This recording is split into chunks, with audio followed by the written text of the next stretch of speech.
Welcome, everyone, to the first Lincoln Project Road to the Midterms Town Hall series. As you are probably all seeing, the erosion of our democracy is happening in real time. Our focus and our action is urgent. So tonight, we'll explain our 22 target races for 22, why and how we chose them.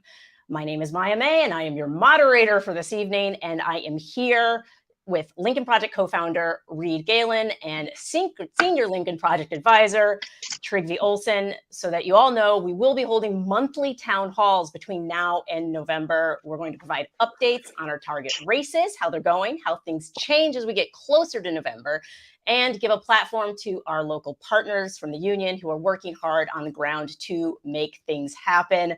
Hello, Trygve. Hello, Reed. Are we ready to get this started? Let's do it. Let's do it. It's a long road. It's a long road to the midterms. So first thing we need to do, Trygve, you have to explain to us what this Defense of Democracy score is and our strategy. So can you just hop into it and give us a nice overview? Yeah, absolutely, Maya. So the strategy is built around three main planks. The first is we want to look at what races are critical or even existential to the 2024 presidential election outcome. We don't mean in a partisan way. We mean literally, can we have an election process that renders an outcome that people are willing to accept on both sides and that's free and fair? And so that gets us into the second, which is we're looking for opportunities to impact places where we can protect democracy's guardrails. Now that can happen on the state level with secretaries of state races. One of those who've seen our show, Maya, they've heard me talk about the Georgia Secretary of State's race and Brad Raffensperger, who stood strong against Trump.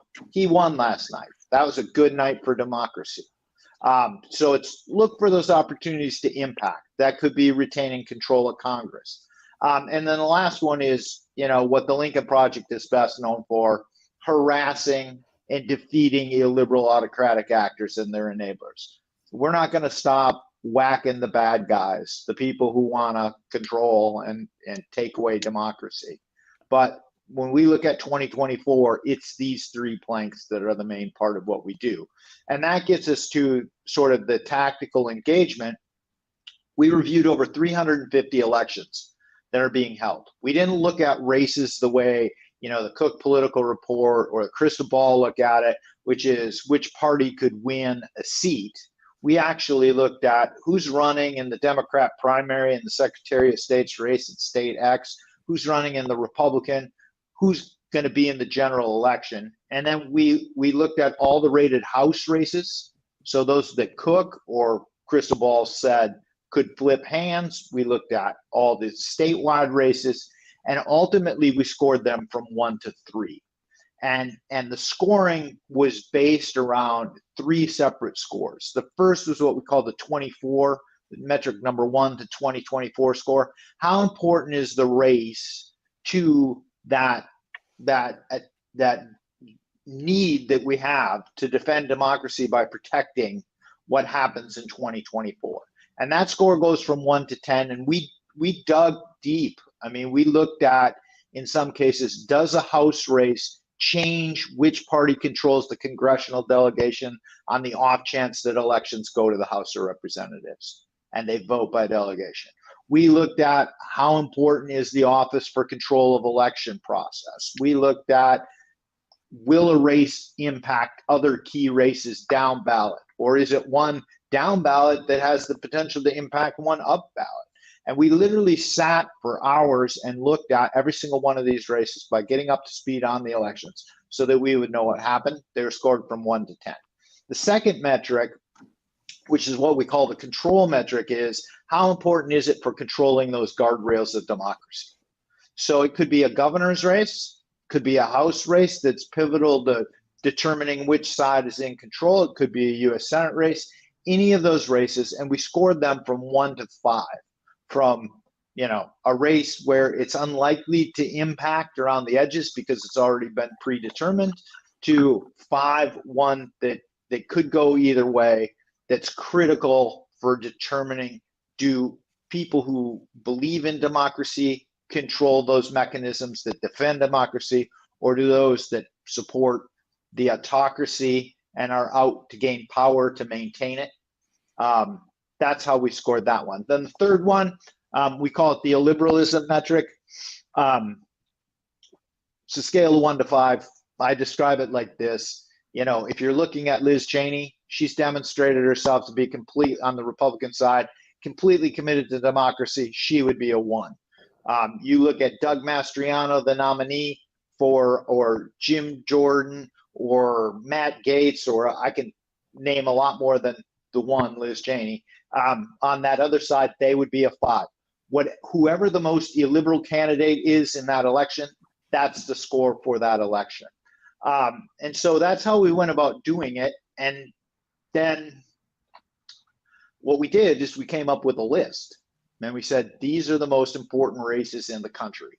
And what you see here is at the top, some of these are states that we've seen before. You know, the Michigan, Wisconsin, Pennsylvania, Arizona, people will remember those. Georgia obviously is one, because they're the ones that help decide presidential elections. They're also going to be critically important, starting with the governor's races, Senate races, down ballot races. And then you see some other states. You know, you see Nevada, you see you see a Secretary of State's race in Michigan in there. So that's the way that goes. We have we have 350 scores. We've been talking mostly about the top 22, those that have a score of 17 or higher. Okay, so a lot went into this. A lot of legwork went into it. We do have an audience question. J.E. asked, how will the Pennsylvania's governor's race impact the nation and Pennsylvania? Well, look, I mean, I think that it impacts it in a great, incredibly. First and foremost, the Republican nominee, Doug Mastriano, was at the Capitol on January 6th, is someone who I think would be even outside of the, even to the right, I guess, if we're going to use that kind of directional makeup of Trump when it comes to a Trumpism or authoritarian scale. He said, soon after he was nominated, that he would be appointing a Secretary of State. And when that Secretary of State is appointed, he will, make sure he rips out all the voting machines in Pennsylvania. This is a guy, Maya, who, if he is in charge of the governor's office and the mechanics of an election, especially a presidential election, I have no confidence whatsoever that he will abide by A, the basic rules, or B, the actual winner of that election. If Joe Biden or a Democrat that's have no doubt whatsoever that Mastriano and the people, the Secretary of State, and now the people in the legislature there would work to overturn or send an alternate slate of electors to Washington, D.C. This is what these folks are for. He's a 2020 denier. And I think that it's an incredibly important state because this is one where in a 2024 race, pretty close to impossible for a Democrat to win the presidency without Pennsylvania in their column. The urgency is clear. Almost impossible, Reed. But one of the things, so this is a race that I would say falls in under strategic, or that first strategic part of focusing on winning a race is critical to the outcome, so that people understand sort of how these fit in. When we looked at that governor's race, it wasn't just Doug Mastriano's illiberalism that we took into account, or even how important Pennsylvania, which, as you pointed out, it's almost impossible for a Democrat to get to 270 electoral votes without it. But you also have a huge Senate race there. Senate race that we scored somewhere between 16 and 18. We still don't know because Oz and McCormick are busy suing each other and the RNC is siding with Oz. But here's the thing about that governor's race. That governor's race is going to be the race that drives turnout in this race, right? Josh Shapiro should beat Mastriano if we all do our jobs. But not only that, for the Republicans then to win that Senate seat, to defeat John Fetterman, they're going to have to get people who vote for Shapiro and either McCormick or Oz, right? And Shapiro's going to be driving turnout. So that governor's race ends up impacting this Senate race. It's why it scores a little higher than the Senate race, but it's also what's critically important. So I think, that kind of gets to where those pieces fit in, and then so that On our side, right, Lincoln Project is out constantly putting ads up, hammering these guys because we understand the dynamics of that race. And what we're trying to do is either drive a wedge between someone like McCormick, who's trying to be the establishment guy, in Mastriano, who's off in crazy land, or if you have people like Oz and Mastriano, it's to highlight differences. So, well, and I would say this, Maya, just briefly on the strategy and tactics of campaigns. Governor Fetterman is off the trail right now because of suffering a stroke right before the primary. His opponents are locked in a fight that could take days or weeks. If you're the Fetterman campaign, make a pretty safe assumption that Oz is probably going to get past McCormick in this recount process. It's just with 1,000 votes. I mean, it doesn't seem like a lot. 1,000 votes in a recount is a lot to overcome. They should be all in on Oz right now, all in on him, right? Defining who he is, defining what he isn't, which is frankly a Pennsylvanian. And on the Shapiro side of things, I've seen a little bit where, he at least, on social media, he still seems to be trying to boost his bona fides with Democratic voters. They get it, Attorney General, like they get it. Like, go after Mastriano, go after him now. He is one of those guys, I think, a lot like Trump in 2016, Trigby, that you can't take for granted. The RGA gave him a very cold welcome to the race. We should not, Maya, make any assumption that somebody can't win just because in our old school thinking that there's no possible way that this person could ever get enough votes in a state like Pennsylvania to be victorious in November. Yeah, there's no room for the failure of imagination right now. We need to imagine what it could lead to and stop it before it gets there. Well, and that kind of gets to the next point, which is there are 4 states, what we call the WAMP states: Wisconsin, Arizona, Michigan, and Pennsylvania. And when you look at Doug Mastriano on election night, the RGA put out a statement that was very lukewarm. I mean, it jumped out to people like Reed and I who are in the business and have been for a long time, because usually when your candidate wins, the committees are like, they're the greatest candidate to come along for a legislative body since Cicero or Plato or something. But in this particular case, they were pretty lukewarm. And they were lukewarm because when you start looking at Doug Mastriano, you got all the election denying stuff that Reed talked about. You've got the fact that he wants abortions banned universally under pretty much all circumstances in Pennsylvania from day one. You've got, a slew of things. But here's what's going to happen. So they were lukewarm on him. But when they have elections in Michigan and Arizona and Wisconsin, which are coming up, which are also critical states, they're going to take that Doug Mastriano crap sandwich of a package of policies and politician, and they're going to wrap them in different packages. And they're going to market, they're going to put a nice wrapper on it. They're going to make it look great. They're going to market the hell out of it. And then they're going to try and sell it. Because the truth of the matter is they're trying to sell a narrative that, Brian Kemp won, so things are getting better. The establishment and crazies beating back MAGA. That's not really what's happening. And so we got to be on guard to not let them do that. Right. And just to echo and extend Trigby's point about Georgia. Yeah.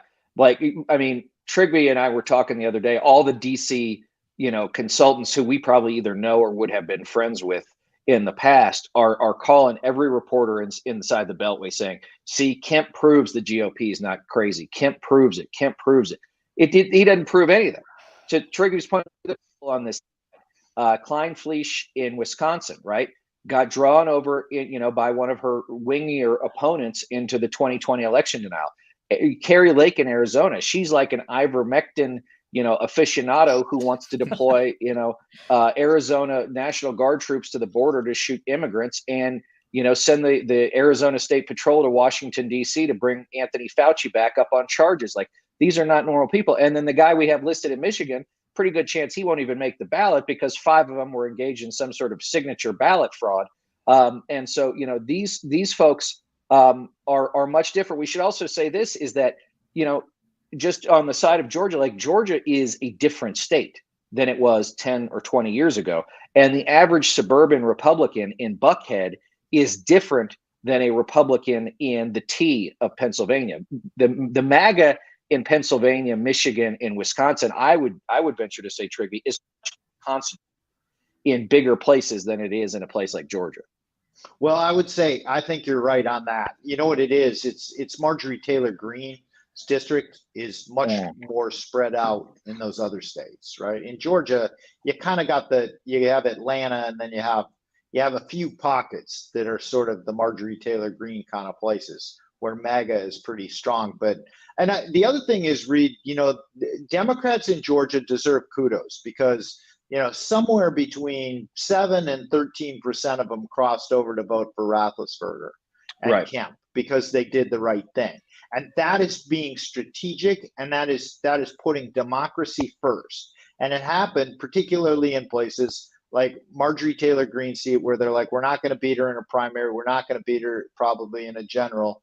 But here's what we can do to stick it to the Marjorie Taylor Greenes of the world. We can ensure that Kemp and Roethlisberger make it out of the primary, and I bet they'll all switch back to the Democrat. But good for them for protecting democracy. Yeah. So that kind of gets us to the next piece, doesn't it? Yeah, we do have a question from the audience. Nancy B asked, what races are targeted to expand Democratic control of the Senate? Well, I mean, look, I think that Ohio is one of those that's very important. I think of many of these same states, whether or not it's Pennsylvania and Ohio, because those would be two pickups for Democrats. Wisconsin as well would be a pickup for Democrats. Ohio is one in particular, though, where you have a retiring Rob Portman, who's a guy. I mean, I've known Maya since I was in my early 20s, right, when he was a George W. Bush for Republican, whatever that means now, a moderate, a thoughtful guy who, he might not have ever gone, full MAGA, but he certainly, by his complicit nature, his willingness to let a lot of things go by, I think is as guilty as any of them.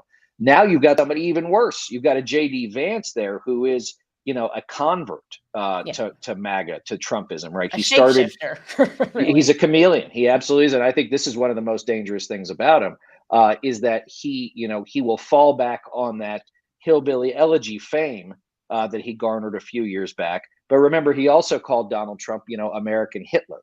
Now you see that, he wants to be MAGA. He wants to be white nationalist. He wants to be Christian nationalist. What he doesn't want to tell you is that, he's bankrolled by billionaire tech guys, right? Where he, routinely bangs on, social media companies for, silencing conservatives. But this is a guy who's gone out and said, our political enemies, if they cannot be beaten, must be destroyed. This is a guy who is very dangerous. Now you've got Tim Ryan, member of Congress from Youngstown, that's Eastern Ohio, just sort of due south of Cleveland. He's very good for this race. I think right person to take on J.D. Vance in this race, but we should not be under any illusion about how difficult it's going to be. But I would say this is that J.D. Vance is one of those guys, Trigby, where I think we talked a little bit about how he might line up with like the Ted Cruzes and Josh Hawleys of the world and the Tom Cottons of the world. I would posit that if he gets there, he'll decide he's a caucus of one, that he'll decide he's the brand new shiny thing on the block, and he's not going to listen to any of them, let alone Mitch McConnell. Yeah, and I think the other thing with that is, the personal dynamics read of that is you think Ted Cruz is going to want to take orders from J.D. Vance or Hawley, but J.D. Vance is going to view himself, he's just as much an elite as Ted Cruz or Hawley in terms of where he went to school too, right? So they all have their Ivy League pedigrees and they're all masquerading as these illiberal actors. But in truth, I think all of them are the kinds of people that if they got power, they'd be perfectly happy doing whatever they had to hold on to it. So they may come by their illiberalism honestly because they actually think they know better than everybody else, which is ironic, and I would say because that's what they accuse the left of. And I would say that too, Maya, before we move on, is that we see this with all of these folks, and I think Elise Stefanik is a good example of this too, which is I would say that the converts are more dangerous than the true believers. I mean, Marjorie Three Toes is washed in the blood of MAGA, right? Yeah. Matt Gaetz is a true crazy. Paul Gosar is insane. But they're all naturally that way. J.D. Vance and these others, as Trigby noted, they have come to this and they bring the passion and the fire of the convert, which means that they will do whatever it is they think they need to make sure that the ultra MAGA, that the Republican base believes that they're worthy. Because it only takes one slip up for these folks to be deemed, not okay enough for Trump, okay enough for the illiberal voters that make up a lot of the Republican base. And so I think that they, getting rid of them, or at least putting them in a place where they are less dangerous, I think is a hugely important mission for us. Right. And it kind of gets to what I would like to touch on next, just briefly. So when we talk about taking advantage of opportunities to defend the integrity of democracy's guardrail, Ohio is a good example of that. Because if you look at what happened in the Ohio primaries, right, on the House side, you had this effect. I'm calling it the J.D. Vance effect from this point forward, although you could call it others. So J.D. Vance in all these races, right, and these are the key races in Ohio, the ones that scored 15, 16, right? Ohio's the kind of place where who controls the House is going to be decided. So when we looked at these races, what we discovered quickly is in 3 of the 5 competitive House races in Ohio, J.D. Vance pulled through the MAGA candidate over the Kevin McCarthy candidate. And as Reed and I talk about pretty regularly, and some of our former friends or current friends who are in the Republican world, estranged friends in the Republican world, they'll call us up and be like, well, if McCarthy could just get 20 good people, he's telling donors that, that's not happening, because J.D. Vance pulled the crazy across. You got people like Max Miller, worked in the Trump White House, total true believer, not that bright. You got Melusky, who's going to be running against Marcy Kaptur in what might be one of the biggest races in the country. She's an incumbent. That seat is literally there is no difference between Republicans and Democrats. It's completely even in that seat. It was completely even in the last few presidential elections. Probably was the kind of race back in 2004, Reed, when you were with Bush Cheney, right? That's the exact part of Ohio that was ground zero. The guy that they nominated, he literally describes himself as ultra MAGA, right? If Democrats aren't holding that seat and taking advantage of it, they've got real problems. And then you kind of get the pretty package. They've got Madison Gilbert, who is a celebrity from Trump world, television media kind of celebrity. She's going up against Sykes in that district, but she's running full on MAGA. And again, it's Ohio. So they're competitive seats. And J.D. Vance is the reason that they didn't get through. They would all be votes for Jim Jordan for speaker. I don't care what Max Miller, somebody told me today, Max Miller has promised Kevin McCarthy he'll vote for him. I think Kevin McCarthy's a sucker to take that. And let's be clear, McCarthy is apparently visiting every pot dispensary in Kern County, Trigby, if he thinks he's going to pick up 20 normal Republican members to vote for him this November. I'll go check it out and see if he's there. Yes, please recon it for us and let us know. Right. Exactly. But I'm from the Midwest. So I'm in California, but I'm from the Midwest. And is Ohio sort of like a bellwether for the Midwest? What are we seeing in the Midwest? Well, it's a great question because I don't know, Trigby. I mean, it's always been a little bit more conservative than the rest. It's always been pretty reliably, Republican. But it was, old school Republican, right? Like what we would talk about, right? Individual liberty, muscular and moral foreign policy, and moral foreign policy, fiscal responsibility. That's all gone, and that's what I mean, which is these people these people that Trump drew into the system in 2016 have really multiplied in a lot of these places and overtaken a lot of the otherwise normal Republican as they are. I think they've also overtaken a lot of the state party. And we should not underestimate that too, Maya, which is they've overtaken, the RNC and a lot of these state parties, which has, will have an effect not only in 22, but also in 2024. Yeah. One of the other things that we should touch on is, so in Georgia, right? And Reed, we spend a lot of time talking about this. You have the U.S. Senate race between Herschel Walker and Raphael Warnock, and you got Brian Kemp now running against Stacey Abrams. And when we score this, we may have a lot of people who are watching who have disagreements with Brian Kemp on voter ID or whatever election process things. But at the end of the day, Brian Kemp did the right thing when Donald Trump was going after him. And you saw Democrats crossing over and basically saying, we're going to, F you to Donald Trump. We score that race a lot lower. It's not like Pennsylvania where it's literally ground zero because you got somebody who's actively saying they'll overturn elections. But the Warnock-Walker race is still a huge deal. And Herschel Walker is running. And Maya, we talked about this a lot on our show. But Herschel Walker is running for one reason and one reason alone, because Donald Trump asked him.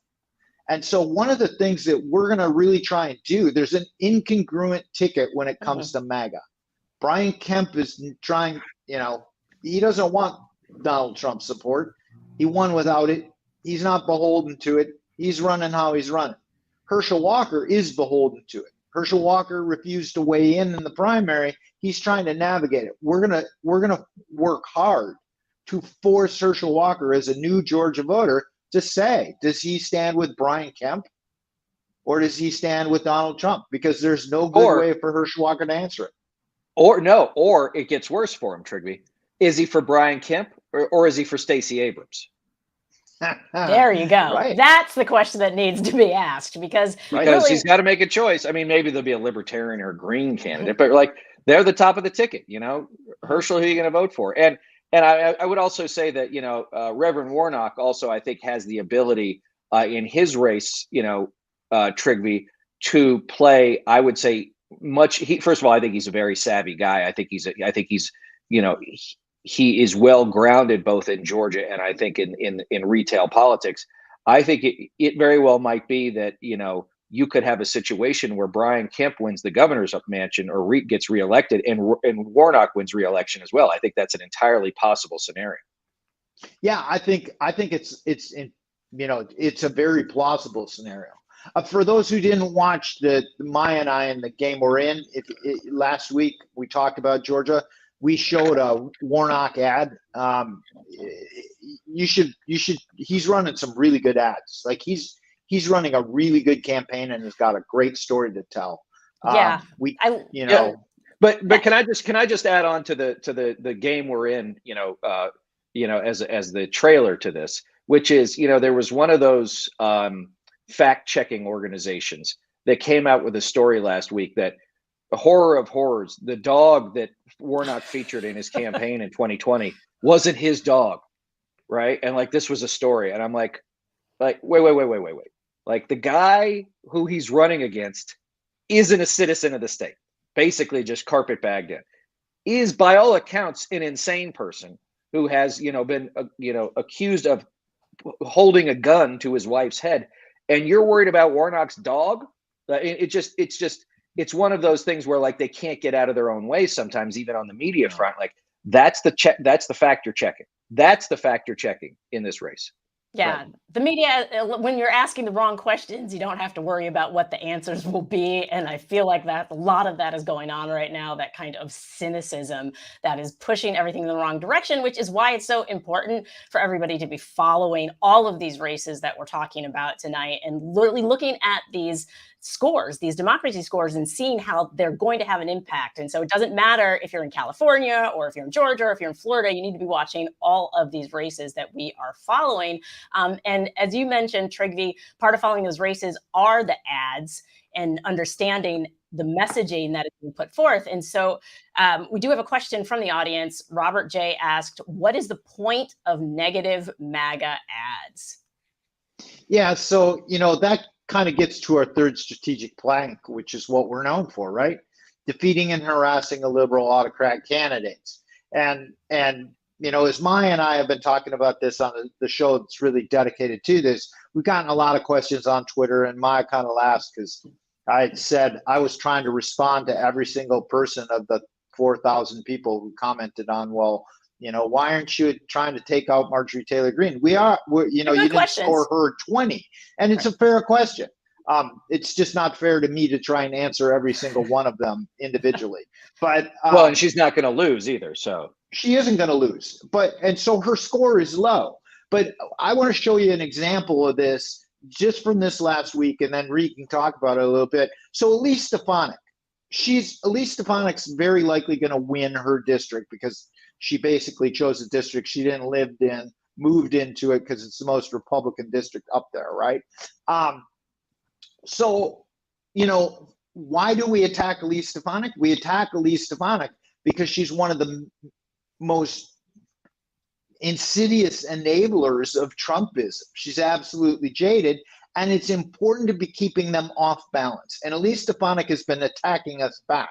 But you know what? That's a good thing, because the more time Elise Stefanik spends on us, the less time that she spends on trying to help some of these people win that we have to defeat to protect democracy. Yeah, and Maya, that's one of the things that I know that Trigby has talked about a lot, which is as we think about these things, you know, in the authoritarian structure that is today's Republican Party, the only people these people hate more than Democrats is each other.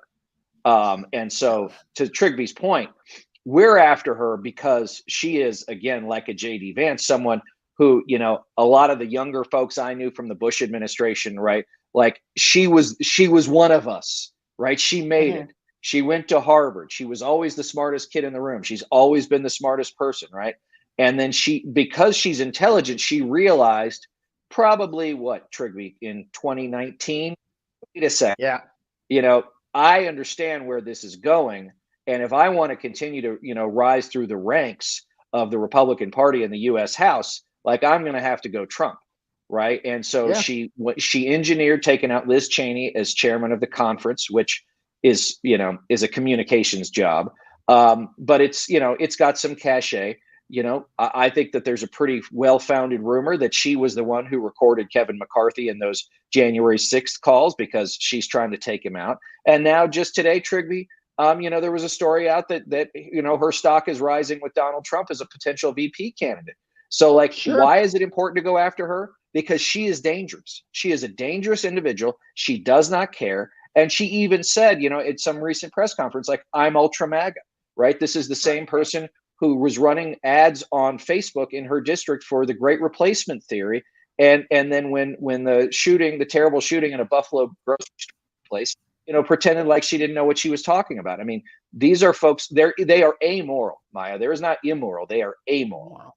But you know, the thing is, the last thing I would say on that, Reed, it's a great picture. In Elise's case, right? Like I worked a lot with her in 2012 on something I was working on where she was part of it. You know, she was always on a fast track, right? But the truth of the matter is that she is just going places. What at some point she made a decision that she was going to step over anybody and do whatever it takes to get to where she's going. And I would guess that somewhere deep down, there is a part of her that's conflicted, but there's also the piece of her that it drives her nuts that people like you and I who know her and understand that about her are hammering her. Yeah, and I mean that's the other thing, the reason why we do this stuff is because for all of their bluster, for all of their toughness behind a podium or on, they're all snowflakes, right? They're all snowflakes. They cannot take the least bit of criticism, especially when they know it's true, especially when they know it comes from us, because it drives them even crazier. And you know, there's a great line from an old book, Tinker Tailor Soldier Spy, an old spy book that said, you know, fanatics always harbor a secret doubt, and she does. She's a fanatic, but she knows she's a fraud, right? And so the more that you expose that, the more she reacts badly. And as Trigby said, we put ourselves between her and her opponent, or her and her ambition. Yeah, nothing a snowflake hates more than the heat, and we are definitely bringing the heat with these ads. So I love to see it. Do we have any other ads planned? I know you mentioned JD Vance. Do we have anything else coming up?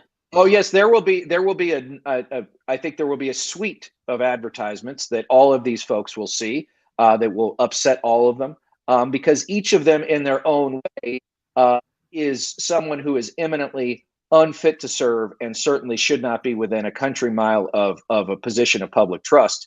And so we will roll those out as we go through the summer.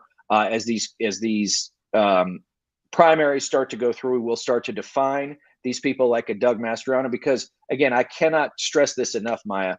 This is one thing you learn coming up in Republican politics. Define your opponent early. You cannot wait till late. If you wait until Labor Day to define your opponent, you are going to be up against tens of millions, if not hundreds of millions of dollars of advertising, television, radio, online, digital, people making phone calls, people sending texts. You can't break through that. You have to implant in the mind of as many voters as you can who and what this person is and make them do the work, spend the money and the time and the resources to fight it back. Think about it like sales, right? It's twice as expensive to find a new customer as it is to renew an old one, right? Or to grow an old one. Mhm. Every point of approval that a candidate loses, it's 2 or 3 times more expensive to try and get it back.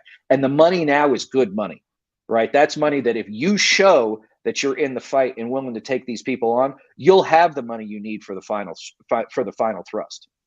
Speaking of that, in ways that people can donate, what can you recommend to everybody who's watching? How should they be looking at these races? Where should they be donating and spending their time, their money? And if you could talk a little bit about the union as well. Well, listen, I mean, I would go ahead. be remiss if I didn't say that I think that, dollar for dollar, the Lincoln Project is the most effective and efficient dollar you can spend in politics. But I would say this is that if you are looking at candidates, that you can go to our website, you can go to Trigby's presentation, take a look at those people, right? And decide, is this someone you want to get behind? I mean, those dollars are very valuable to candidates. And as Trigby say, a Secretary of State's race in Michigan or Nevada or Arizona, $500, like that's a big contribution for a race like that. That goes a long, long way because these races are way down ballot. They get very little attention. And they're often swept up by whoever's above the ballot on them. If they can do a point and a half better than the top of the ballot, they probably win. And so I think that, making smart investments is something that I think is crucial to the donor base. And I think on the Democratic side, unfortunately, there's a lot of, they're very enamored with national committees, Washington, D.C. And I think you see that in the results of like how many Republican legislatures there are, how many Republican governors there are. The down ballot races, legislative races have laid fallow for 20 or 30 years. Now's the time that folks got to get back into those. And I think that goes to the point of what you're talking about, Trigby, when you talk about the game we're in. So can you talk a little bit just about that so people have a clear understanding of the difference between the game we want to play and the game we're actually in? Yeah, I mean, at the end of the day, the game that we're in is one where we have people who policy is only a means to an end, to gain power and maintain it. They are completely zero sum. And in democracy, you can have policy differences, and the idea is to kind of find consensus. But for these people, there's an assumption that they actually, have beliefs. They don't. They only believe in themselves being in power. That's the game we're in. It's a zero-sum game, and we have to approach it strategically in terms of, and it's, I would say if, like Reed said, dollar for dollar, I think that Lincoln, that we're one of the best things that you can do. But what I would also say, and you should look at our list of races that matter for democracy.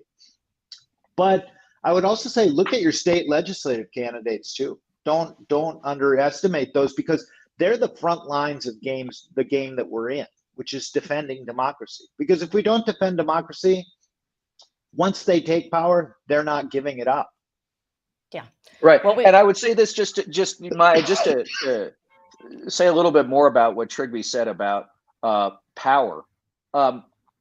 This is the key difference, I think, between the two parties right now, which is the Republicans have only one goal, power, and they're united in it, right? It runs up and down, side to side, in and out. That's the only thing they care about. Therefore, they will all individually and collectively do anything they can to get it.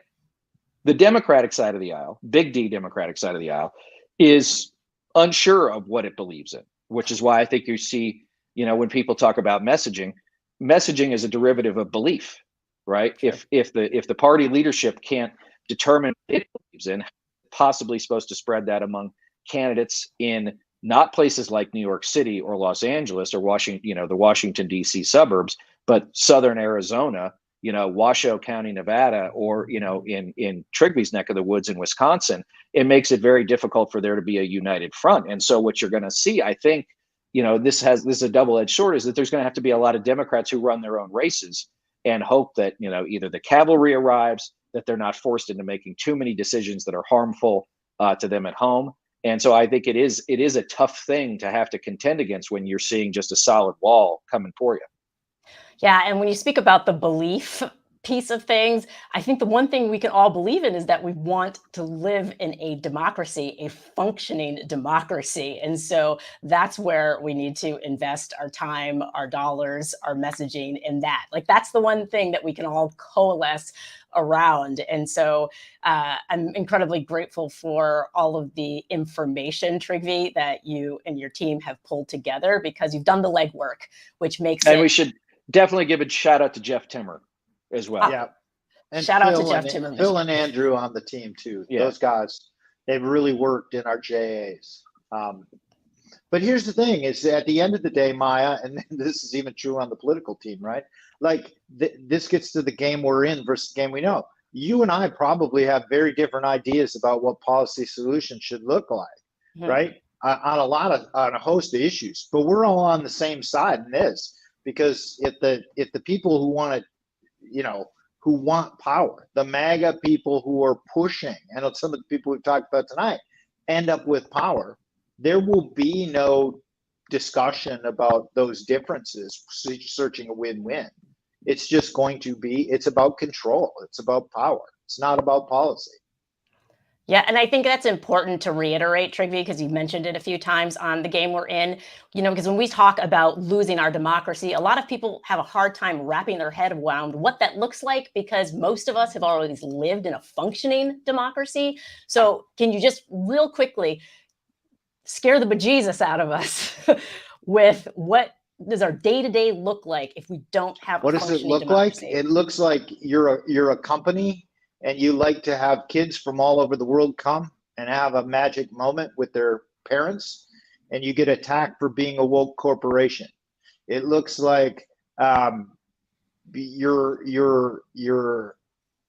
a woman, and you're having government tell you what you can and can't do with your own body.